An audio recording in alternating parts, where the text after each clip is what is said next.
Hi dear friends, എല്ലാവർക്കും നമസ്കാരം. എല്ലാവർക്കും ചാനലിലേക്ക് സ്വാഗതം. ഇന്ന് ഞാൻ വന്നിരിക്കുന്നത് ഒരു എഗ് റെസിപ്പി ആയിട്ടാണ്. ഒരു എഗ് മസാലയാണ് നമ്മുടെ ഇന്നത്തെ റെസിപ്പി. നല്ല ടേസ്റ്റി ആയിട്ടുള്ള സ്പൈസി ആയിട്ടുള്ള ഒരു എഗ് മസാലയാണ്. നമ്മുടെ ചാനലിൽ വേറെയും എഗ് റെസിപ്പീസൊക്കെ ഉണ്ട്. അതൊക്കെ കാണാത്തവരുണ്ടെങ്കിൽ കാണുക, ട്രൈ ചെയ്ത് നോക്കുക. ഈ വീഡിയോ കണ്ടിട്ട് നിങ്ങൾക്ക് ഇഷ്ടപ്പെടുകയാണെങ്കിൽ ലൈക്ക് ചെയ്യാനും ഷെയർ ചെയ്യാനും ഈ റെസിപ്പി ഒന്ന് ട്രൈ ചെയ്ത് നോക്കാനും മറക്കരുത്. അപ്പോൾ നമുക്ക് വീഡിയോയിലേക്ക് കടക്കാം.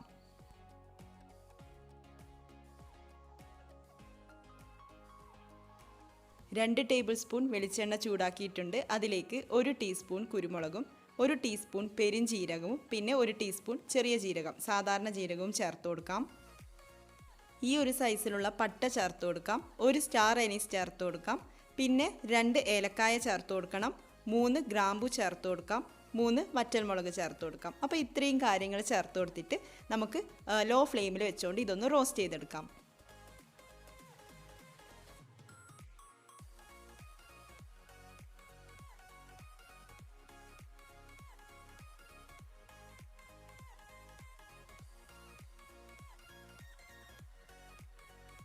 ഇതൊക്കെ റോസ്റ്റ് ആയിക്കൊണ്ടിരിക്കുന്നുണ്ട്. ഈ സമയം നമുക്കിതിലേക്ക് 3 ചുവന്നുള്ളി, ചെറിയ ഉള്ളി ചേർത്ത് കൊടുക്കാം. പിന്നെ തേങ്ങ ചിരവിയത് ചേർക്കണം. അധികമൊന്നും വേണ്ട, 2-3 ടേബിൾ സ്പൂൺ ചേർത്ത് കൊടുക്കാം. എന്നിട്ട് വീണ്ടും വഴറ്റിയെടുക്കാം. തേങ്ങയുടെ കളറൊക്കെ ഒന്ന് മാറി വരുന്നത് വരെ ലോ ഫ്ലെയിമിലിട്ടുകൊണ്ട് നന്നായിട്ട് വഴറ്റിയെടുക്കാം.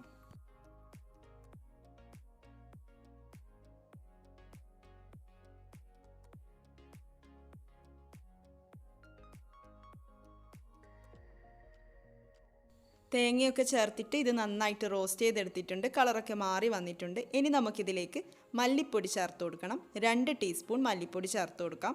ഫ്ലെയിം ഓഫ് ചെയ്തിട്ട് ചേർക്കുന്നതാണെങ്കിൽ അങ്ങനെ ചേർക്കാം. ഇല്ലെങ്കിൽ ലോ ഫ്ലെയിമിൽ വെച്ചുകൊണ്ട് വേണം ഇത് ചേർത്തിട്ട് റോസ്റ്റ് ചെയ്തെടുക്കാൻ വേണ്ടിയിട്ട്. ഫ്ലെയിം ഓഫ് ചെയ്തിട്ടാണെങ്കിൽ ഇതിൻ്റെ ചൂട് കൊണ്ട് തന്നെ ഈ മല്ലിപ്പൊടി റോസ്റ്റായി കിട്ടും. അപ്പോൾ നമുക്കിതൊന്ന് വഴറ്റിയെടുക്കാം.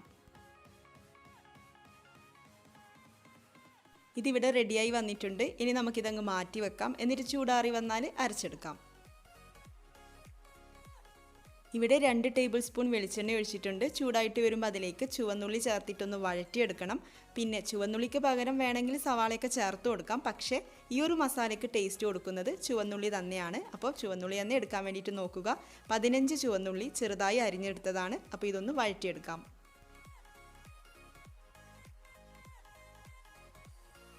ഉള്ളി ഒന്ന് വാടി വരുമ്പോൾ അതിലേക്ക് ഇഞ്ചിയും വെളുത്തുള്ളിയും ചേർത്ത് കൊടുക്കാം. രണ്ടും ചതച്ചെടുത്തതാണ്.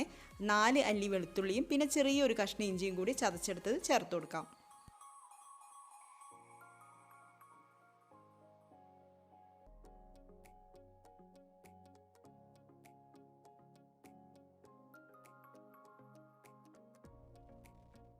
ഇനി നമുക്കിതിലേക്ക് തക്കാളി ചേർത്ത് കൊടുക്കാം. ഒരു വലിയ തക്കാളിയാണ് എടുത്തിട്ടുള്ളത്. വീണ്ടും സോട്ട് ചെയ്ത് കൊടുക്കാം.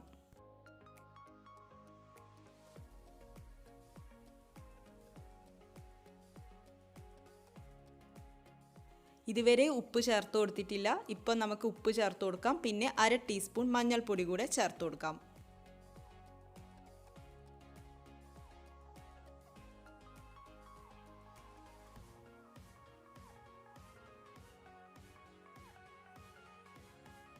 തക്കാളി വെന്തുടഞ്ഞ് വന്നിട്ടുണ്ട്. ഈ സമയം നമുക്ക് മസാല പേസ്റ്റ് ചേർത്ത് കൊടുക്കണം. നമ്മൾ അരച്ച് വെച്ചിരിക്കുന്ന പേസ്റ്റ് ചേർത്തിട്ട് ഒന്ന് നന്നായിട്ട് മിക്സ് ചെയ്തെടുക്കാം.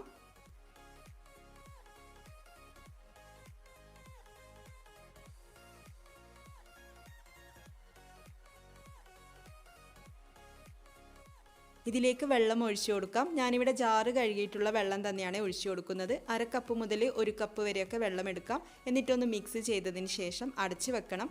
5 മിനിറ്റ് മീഡിയം ഫ്ലെയിമിൽ വെച്ചുകൊണ്ട് ഇതൊന്ന് അടച്ചു വെക്കാം.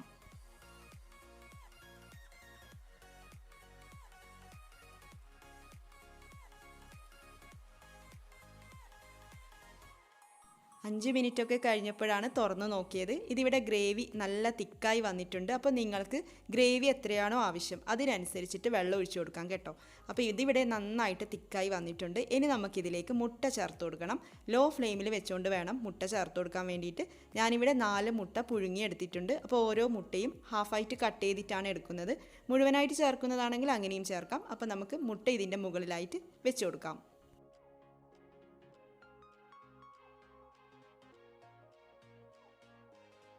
ഇതിലേക്ക് 1/2 ടീസ്പൂൺ പഞ്ചസാര ചേർക്കാം. മസാലയൊക്കെ തയ്യാറാക്കുമ്പോൾ പഞ്ചസാര ഇല്ലാതെ ഒരു കാര്യമില്ല, ഓപ്ഷണലാണ്. നിങ്ങൾക്ക് താല്പര്യം ഉണ്ടെങ്കിൽ മാത്രം ചേർത്ത് കൊടുത്താൽ മതിയാവും. പിന്നെ മല്ലിയില ചേർക്കണം. മല്ലിയില കൂടുതലുണ്ടെങ്കിൽ കൂടുതൽ ചേർത്തോളൂ. എൻ്റെ കയ്യിൽ കുറച്ച് മാത്രമേ ഉള്ളൂ, അപ്പോൾ ഞാൻ കുറച്ച് മല്ലിയില ചേർക്കുന്നുണ്ട്. എന്നിട്ട് നമുക്കിത് വീണ്ടും അടച്ചു വെക്കണം. 5 മിനിറ്റ് ലോ ഫ്ലെയിമിൽ ഇതൊന്ന് അടച്ചു വെക്കാം.